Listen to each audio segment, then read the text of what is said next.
Kabajamtoota daawwattoota sagalee kitaabaa.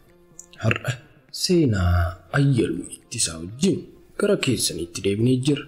Amma xumura qophii keenyaatti nu faana turaan affeerraa keenya.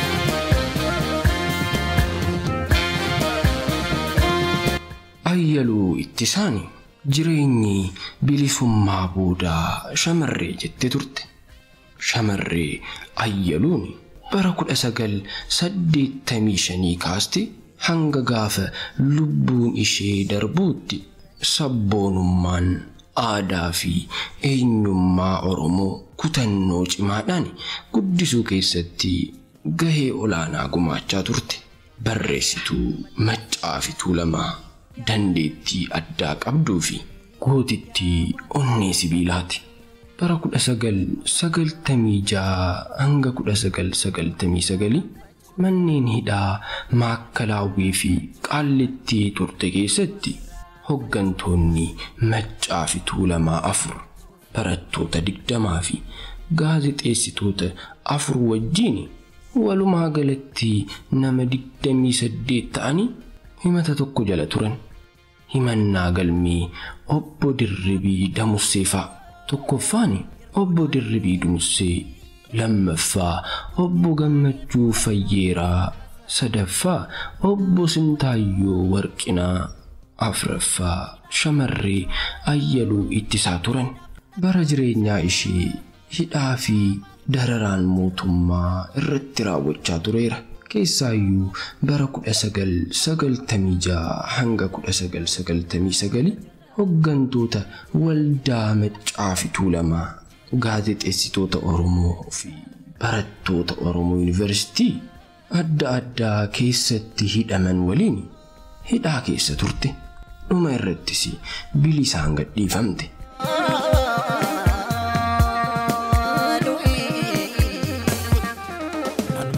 Maarree Ayyaluun dararaa kamiifuu hin jilbeeffanne. Takkuma duubatti hin deebine. Hidhaa fi dararaa san keessallee ni injifanna, jabaadhaa jechuu malee takkuma jecha abdii kutannoo hin dubbanne. Jaalalli isheen ilmaan Oromootiif qabdu daangaan qabu ture. Bultii ijaarrachuu dhabuu isheetii fi jireenya dhuunfaa isheefillee namoonni yeroo gaddanii, ishiin garuu saba ofiif malee waa'ee jireenya dhuunfaa ishee takka yaaddu ture. Bilisummaa malee wanti takkatti mul'atu.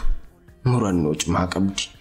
Siidhuu danda'u biyyaa bahii yeroo jedhamtu biyya kiyya irratti hin du'a malee biyyaa hin ba'u jettee didde.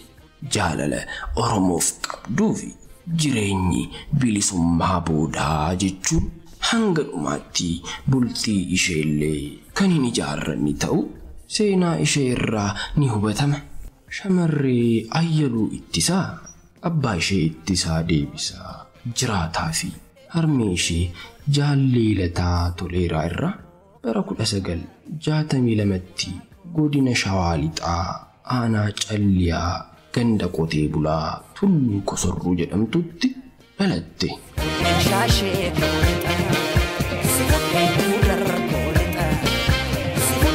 Bara 1983 yeroo mootummaan Dargii kufe irraa eegalee miseensa adda bilisummaa Oromoo ta'uun socho'aa turte.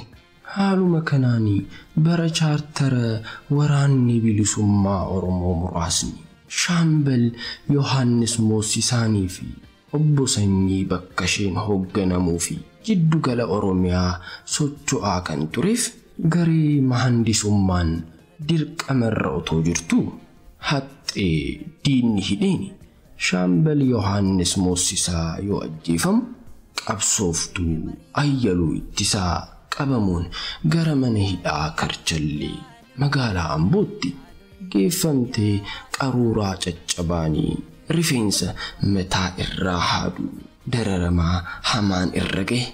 Akka kanaan artistii beekamtuu fi jaallatamtuu Ilfinash Qannoo waliin Karchallee Amboo keessatti dararamaa argaa turan. Erga hidhaa irraa hiikamtees sodaa tokko malee gara magaalaa Finfinneetti deebi'uun hojii qabsootti fufte. Haaluma kanaanii waldaa Maccaa fi Tuulamaa keessatti miseensa guutuu ta'uun koree adda addaa keessatti sadarkaa adda addaa irratti itti gaafatamummaa fi miseensummaan socho'aa turte. Jireenya mo'achuu fi waajjira mootummaa Oromiyaa, waajjira qabeenyaa uumamaa jedhamee beekamu keessatti qacaramtee hojii eegalte. Haa ta'u malee shakkii miseensummaa adda bilisummaa Oromoon dararaa yeroo dheeraa booda waajjira kamiyyuu akka hojjechuu hin dandeenye karaa mootummaan akeekkachiifamuu dhaabde. Kun otoo ishee hin jilbeeffachiisinii ammas hojii qabsoo harka lafa jalaani gaggeessuu eegalte.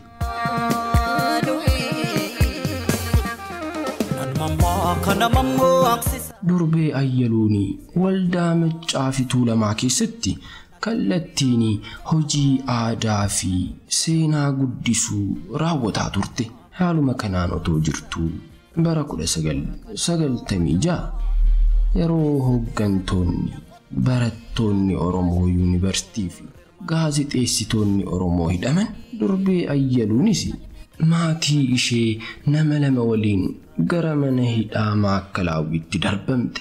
Jiinis hooggantoota waldaa Maccaa fi Tuulamaa fi shamarree qabsaa'ota Oromoo bebbeekamoo kan akka Aslii Oromoo, Feeruzaa Abdii, Sinqee, Aayishaa jedhaman fa'aa waliin Karchallee Finfinnee fi mana hidhaa Qaallittii erga turteen booda bara 1999 hidhaa waggaa 3 booda bilisaan hiikamte.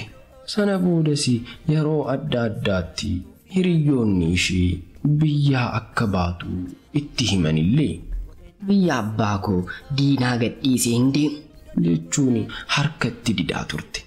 Durbee Ayyaluun erga hidhaa baates doorsisaa fi sodaachisoo garagaraa fi harka otoo hin kenniin socho'aa turte.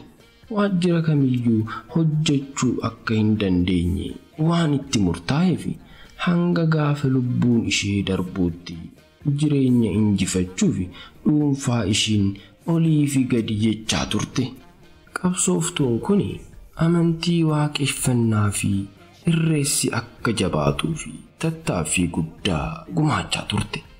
Jeekarsa amantii waaqeffannaas namoota biroo waliin warra yeroo jalqabaa fi bifa waraabbiitiin hojjetan keessaa ishiin adda dureedha.